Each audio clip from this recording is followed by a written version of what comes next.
እልልታችሁን ጩኸታችሁን ለእሱ ለእግዚአብሔር አድርጉ። የወደደን ያፈቀረን የመረጠን እግዚአብሔር ብሩክ ይሁን። ስሙ ብሩክ ይሁን።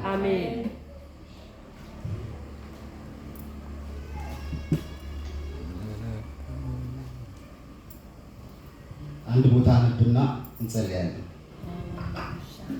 ዮሐንስ 15:9 ላይ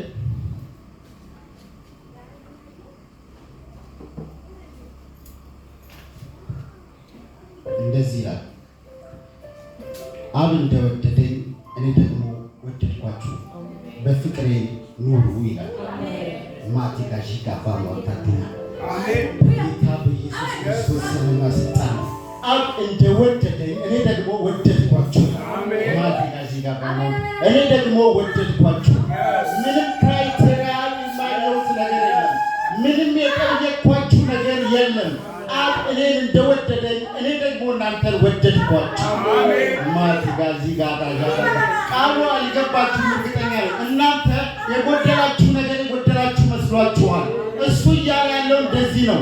ያለሁበት መከራ ውስጥ ያለሁት በኃጢአት ጥልቀት ሊሆን ይችላል ብላችሁ ፈርታችኋል።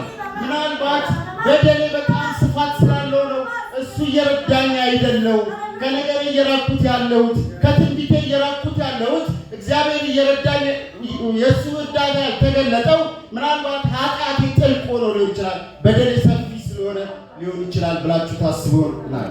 እሱ ግን እንደዚህ ይላል፣ አብ እንደወደደኝ አብ እንደወደደኝ እኔ ደግሞ ወደድኳችሁ፣ በፍቅሬ ኑሩ። ይህንን የሚላቸው ዮሐንስ 15:9 ላይ ነው ያለው። ከዚህ በፊትም ከዚህ በኋላም ብዙ ነገር ብሏቸዋል ደቀ መዛሙርቱ ይህንን ነገር መናገር ሲጀምር ከዚህ በፊት በመካከላቸው ድንቅን ያደርጋል፣ ተአምራትን ያደርጋል፣ እንጀራና ዓሣ ያባዛል፣ በሽተኛ ይፈውሳል። አሁን ግን ከጥቂት ምዕራፎች በኋላ ቋንቋው ሲቀየራል፣ ንግግሩ ሲቀየራል፣ አሁን ሊሄድ ነው ይላቸዋል። ይሄ ነገር ተመችቶን ነበር። እንደውም የቸርች ሁሉ ሀሳብ አንስተው ያውቃሉ። የሆኑ ሙሴ ምናምን አይተው የሆነ እንጀራ ሲበዛ ብዙ የሚፈወስ የቸርች ሀሳብ አንስተው ያውቃሉ። ምን ይላል መጽሐፍ ቅዱስ? አለፈ ይላል። ተሰብስበው የሆነ ሀሳብ ሲያነሱ እሱ ከመጣበት ሀሳብ ጋር የማይስማማ ሀሳብ ሲመጣ ኢየሱስ ያልፍ ነበረ እና አሁን አዳዲስ ወሬ ማውራት ጀምሯል። 15 ላይ አብ እንደወደደኝ እኔ ደግሞ ወደድኳችሁ፣ በፍቅሬ ኑሩ ይላቸዋል።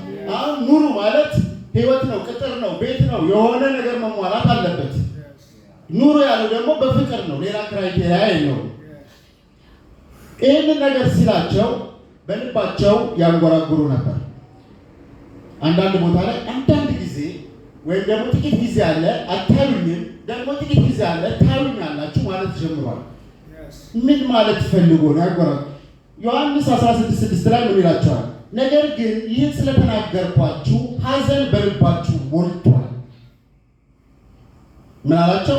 ይህን ስለተናገርኳችሁ ሐዘን በልባችሁ ሞልቷል እያለ ያለው እኮ እረዳችኋለሁ፣ አግዛችኋለሁ፣ በዚህ ያለውን ስራ ጨርሼ ደግሞ በሰማያት ከአብ ጋር በቀኝ ስፍራ አዘጋጅላችኋለሁ፣ ከጠላቶቻችሁ እጅ አስጥላችሁ ዘንድ እዚሁ ጠላቶቻችሁ ደፍቼ ነው የሚሄደው፣ አይዟችሁ ጠላቶቻችሁን አሸንፋለሁ ይላቸዋል።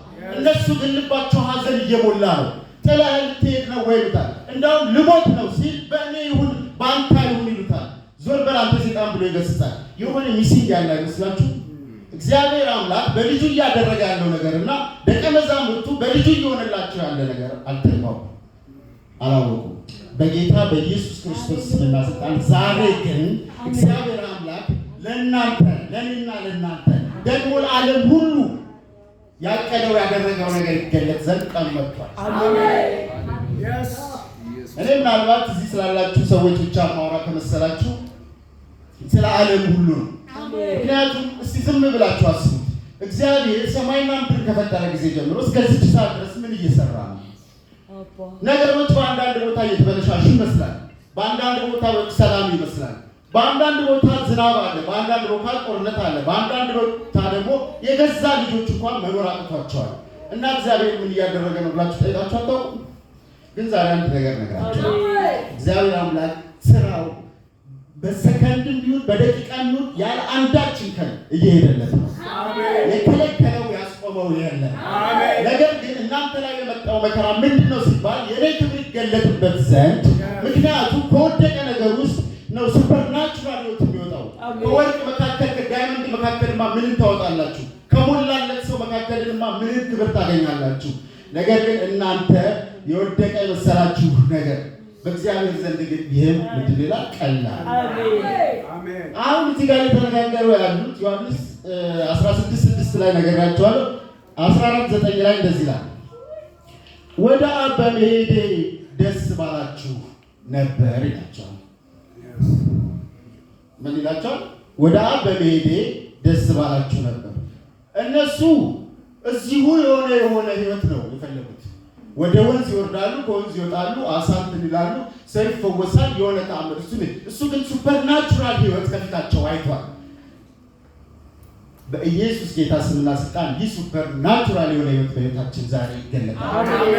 ነገ አይደለም ዛሬ። ምክንያቱም የሆነ ደግ ሰው ተማምኜ ቢሆን ነገ ምናልባት ሊላችሁ ይችላል። የሆነ ቸር ሰው ተማምኜ ቢሆን ምናልባት ቅዳሜ እላችኋለሁ።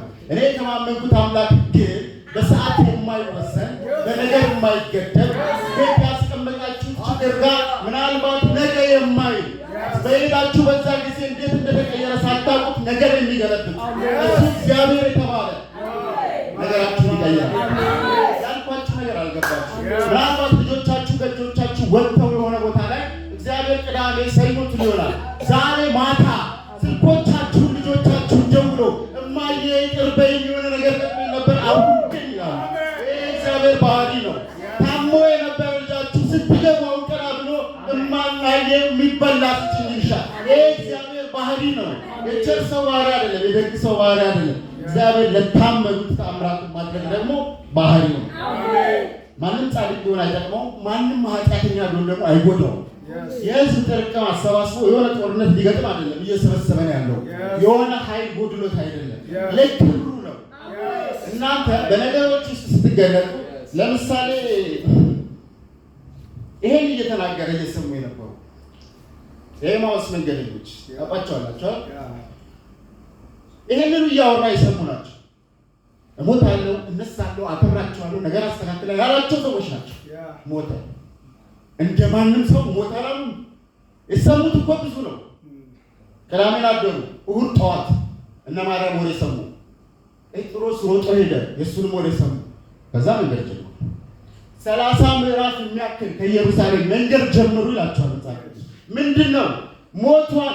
ኢየሩሳሌምን ይቤዣል ያለው እናንተና እኔ እናምነዋለን፣ ከነገራችን ያሻግረናል፣ ለጠላቶቻችን አሳልፎ አይሰጠንም ያለው አምላክ እሱ ሞቷል አሉ። ነገር ግን ዛሬ ሊነግራቸዋል በሕይወት አለው ይላቸዋል። ከጠላቶቻችሁ በፊት ይቀድምላችኋል። ከከሳሾቻችሁ በጭቃ ማህተም ምንድን ነው የሚባለው ጽሑፍ እንደሚቀየር እግዚአብሔር አምላክ ነገ 3 ሰዓት 4 ሰዓት ከነገ ወዲያ ፍርድ ቤት ይቀድምላችኋል።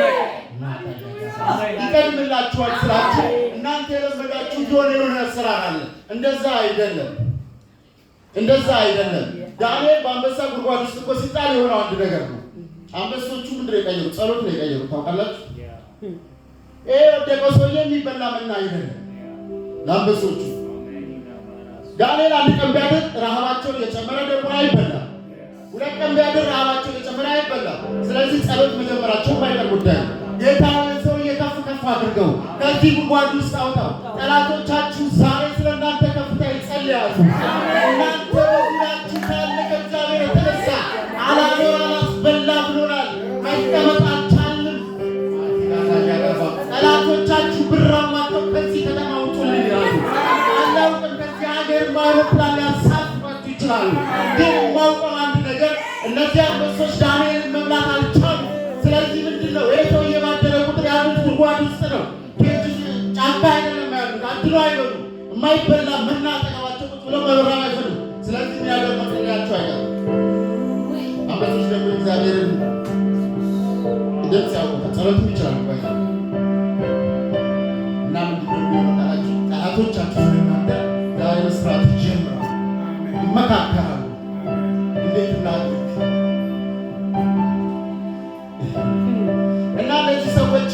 ጀመሩ። መንገድ ሲጀምሩ አንድ እንግዳ መጣና ጠውልጋችኋል አላቸው። ገና እኮ 3 ቀናቸው ነው ከኢየሱስ ከተለያዩ።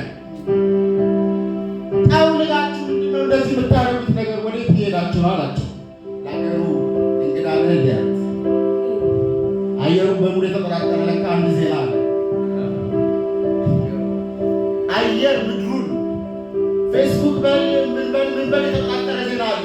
ይቤዠናል ያሉት እስራኤላውያን፣ ያድነናል ያሉት እስራኤላውያን እንደውም እነሱ ጉድ አድርጋቸው በትኗቸው ሞቷል የሚል ዜና በአየር ላይ ነበር። እሱን ነገሩት ለዚህ ላይ እንግዳ ሰው። በኢየሱስ ጌታ ስምና ስልጣን ጠላቶቻችሁ እንደዚህ አይሰባበቱባችሁ። ጠላቶቻችሁ እንደዚህ አይሰባበቱባችሁ። እግዚአብሔር አምላክ ይቀድምላችኋል። እኔ የምለው ስለ ነገ አይደለም፣ ስለ ከነገ ወዲያ አይደለም፣ ስለ በኋላ አይደለም። እናንተ እዚህ ቁጭ ብላችሁ የኔ ጌታ የኔ አምላክ እኔ የማውቀው አምላኬ ነገርን በሰከንድ መቀየር የሚችል አንቺ ብቻ በመሰዊያሽ ላይ አሁን ልብሽን ፈተሽ ጌታ ሆይ ምን አደርግልህ ዘንድ ትወዳለህ? ነገርን ላንተ ጥል ዘንድ ልቤን እንዴት ላድርግልህ? እግዚአብሔር ታውቃላችሁ፣ እግዚአብሔር አምላክ ለእናንተ ሊሰራ ያስቸገረው ጠላት አይደለም። በመሰረቱ ለእናንተ ለመስራት ያስቸገረው ክፉ ሰውም አይደለም። ለእናንተ እንዳይሰራ የከለከለው ምንድነው? የገዛ ልብ ሀሳባችሁ። እግዚአብሔር አምላክ ብዙ ጊዜ በዚህ ጋር ነው ብሎ ያውቃል፣ በዚህ ጋር ነው ብሎ ያውቃል፣ በዚህ ጋር ነው ብሎ ያውቃል። የተከተለ ነው ሀሳባችሁ ከሀሳቤ መንገዳችሁ ከመንገድ የተለያየ ነው አይደለም ነው፣ ከፍ ያለ ነው ካልወረደ የሚለው። እናንተ ምን አድርጉ መሰላችሁ? አሁን እሱ ይሰራው ነገር የለም ማለት ታምናላችሁ አይደል? ሁሉን ይችላል አይደል? በልቤ ላይ የከበደ ነገር እንዳትሰራ የከበደ ነገር በሕይወት ላይ እንዳትገለጥ የከበደ ነገር የተዋለውት ነበር። ይቀበል አውቄ ቢሆን እግዚአብሔር የዚህ አይነት ኮንሲኩዌንስ አለው ብዬ አላሰብኩም ነበር። ይቀበል እንጂማ እንደምፈልግ ታውቃለህ፣ እንደምወድድ ታውቃለህ። ለክፎች አሳልፈ እንዳልሰጠኝ እኔም ማውቃለሁ። ሰንቴ በሬን ሲደበድቡ ጌታ ነው ዛሬ አስመልጠኝ ባልኩ ጊዜ ወደ ክብር ቀይረልኝ አይቼ አውቃለሁ። ነገር ግን በሙላት ነገር እንዳይቀየርልኝ አንተ ይሁንለት ያል ኢየሱስ እንደዚህ አለ። ፈቃድ በሰማይ እንደሆነች እንዲሁ በምድር ትሁን ብላችሁ ጸልዩ። በሰማይ ያለችው ፈቃድ ስለእናንተ ምን እንደሆነች ታውቃላችሁ። ይሁንላቸው፣ ይሳካላቸው። አይደለም እኔ በእጅ ያለውን ራሴ ጋር የነበረውን አንድያ ልጄን አውጥቼ ሰጥቻቸዋለሁ። ከዚህ በላይ ከዚህ የሚበልጥ እግዚአብሔር ፍቅር የለም ይላል። እግዚአብሔር ሰጥቷል። እግዚአብሔር ከሁሉ ነገር አልቋል። የጎደለው ማለት እኛ ጋር ነው። እንዴት አልተቀበልንም? ይኸውላችሁ ያለውን ነገር ስሙ። ኢየሱስ ነው እግዚአብሔርን ማወቅ ለእናንተ ተሰጥቷቸው ኢየሱስ ነው የሚለው። ለእነርሱ ግን እያዩ እንደማዩ አያስተውሉ። እኛ እግዚአብሔር ማወቅ በተሰጠንና ባልተሰጠን ሰዎች መካከል ያለው ልዩነት ምንድን ነው አለ? ማስተዋል። አሁን ማስተዋል የሚባለው ነገር ሰው ብዙ አለ። ማስተዋል ማለት አይደል ጨፍኖ መጽሐፍን ገጥሞ መሸምደድ ይመስላል። ማስተዋል ማለት ግን 28 ኢዮብ ላይ ነው። እግዚአብሔርን ሰውን እግዚአብሔርን መፍራት ጥበብ ነው፣ ከክፋት መራቅ ማስተዋል ነው አለው። ማስተዋል ማለት ከክፋት መራቅ ማለት ነው። ማናቸው ወደ እናንተ የመጣ የክፋት እድል ይህን አልፈልገውም፣ ይህ ወንድሜን የሚጎዳ ስለሆነ ቢይዘው ሊጠቅመኝ ይሆናል፣ ቢይዘው የሆነ 3 ቀን ያሻግረኝ ይሆናል። ነገር ግን እግዚአብሔር አምላክ በመጽሐፍ እንደዚህ ብሎ እንዳለ በክፎች አትቅኑ፣ የእነሱንም ነገር አትመልከቱ። እነሱ ማታ በቅለው ጠዋት እንደሚጠፉ ጤዞች ናቸው፣ እናንተ ግን እኔን ተከተሉ እንዳለ አልፈልገውም። ማስተዋል ማለት እሱ ነው። እግዚአብሔር ማወቅ ያለው ማስተዋል እሱ ነው። ሌላ መንገድ የለም። እንደውም ዳዊት መጽሐፍ የሚጀምረው ምን ብሎ ነው? ምስጉን ነው። ግን እግዚአብሔር ይባል ሰውን ነው። ከዛ ምን ይላል? አስተዋለ ማለት ምን ያለ ሰው ይላል። እሱ ፍሬውን ሲናገር እሱ ቀጠሯማት ደርገም ፍሬም በየቱ እሱ ጋር ለመድረስ አሁን እግዚአብሔርን ለመረዳት ጠላት አልከለከለውም። እግዚአብሔር እሱን አሸንፎታል። ክፉ ሰዎች አልከለከሉትም፣ እነሱንም አሸንፏል። እናንተ ሕይወት ላይ የእናንተ ነገር አልገለጥ ያለው እናንተ ላላሳልፍ ያላችሁ ነገር የገዛ ልብ ሀሳባችሁ ነው። ጀምሮ እግዚአብሔር ፍቅር የሚለው ነበር። ይሄ ጉዳይ ነበር። ነገር ግን እንደ መንደርደራ ሰዓት ገፋ አድርገን እናንተ ወረቀትና እስክሪብቶ ይዛችሁ ልትመጡ ስለፈለጉኝ መንደርደራ በእግዚአብሔር ቃል ይደገፋል አይደገፍም የሚለው ከእግዚአብሔር ቃል አንጻር ማየት ስላለብን፣ ምክንያቱም የልብ ሀሳብ የሰው ልብ ሀሳብ ትምህርት እንዳይሆን እግዚአብሔር ግድ አይደለም ብሎ አንዳንድ ነገር ያሳያችሁ እና የቆምኩበት ቦታ ላይ የማውስ መንገደኞች አረ እየሄዱ አንድ እንግዳ ያወራቸዋል። 30 ምዕራፍ ነው የሚሄዱት። 30 ምዕራፍ ስንት ኪሎ ሜትር ነው? ሰዓቱ ግን ጠዋት ማርያም ምን ብላለች? አስከሬኑን አይታለች፣ ወሬ ነግራቸዋለች። የሆነ 3 ሰዓት ነው በሉት። እያወሩ ሄዱ ይላል መጽሐፍ ቅዱስ። ቦታውን የሚያወጣልኝ ሰው ሉቃስ 24:13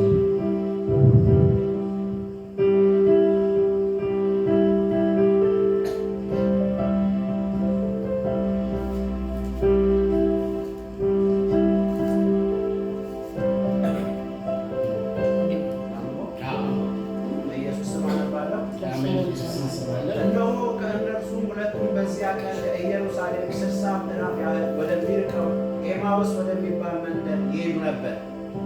ስለዚህም ስለሆነው ነገር ሁሉ እርስ በርሳቸው ይነጋገሩ ነበር።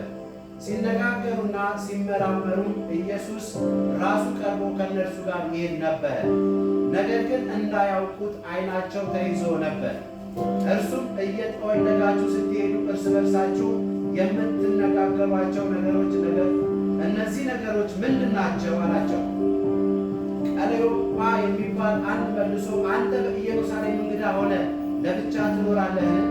በእነዚህ ቀኖች በዚያ የሆነውን ነገር አታውቅምን? አለው። በጣም ይገርታይታስ እዚህ ድረስ ያለውን ነገር ተስፋ ቆርጠዋል፣ ሞክረዋል። የሆነ 3 ቀን እነሳለሁ ስላለ ያቺን ነገር ቼክ ለማድረግ ሞክረዋል። የሆነ ሰዓት ወስደዋል። አንድ እርግጠኛ የሚያደርጋቸው ነገር ደግሞ አግኝተዋል። እነ ማርያም ሄደው መቃብሩ ተንከባሏል፣ በውስጡ ደግሞ እሱ የለም። እቺ መረጃ አግኝተዋል። ለማንም አልታየም። ስለዚህ አንድ ልምምድ አላቸው። ሙሴ አስክሬኑ አልታየም፣ ኤልያስ አስክሬኑ አልታየም። ስለዚህ ጻድቃኖች ወደ ሰማያት የሚሄዱበት መንገድ በእነሱ ሕይወት ልምምድ ውስጥ አለ። ስለዚህ ኢየሱስን በቃ ይሏል። ተረስቶም ባይሆን የሙሴ ልምምድ ስላላቸው ከሕይወት ልምዳቸው በዚህ ውስጥ ሆነው መንገድ ሲጀምሩ ኢየሱስ ይላል መጽሐፍ፣ እነሱ ግን አላወቁትም። እሱ የገለጠላቸው አንድ እውነት ግን ጠውልጋችኋል። ከዛም መንገድ ጀመሩ።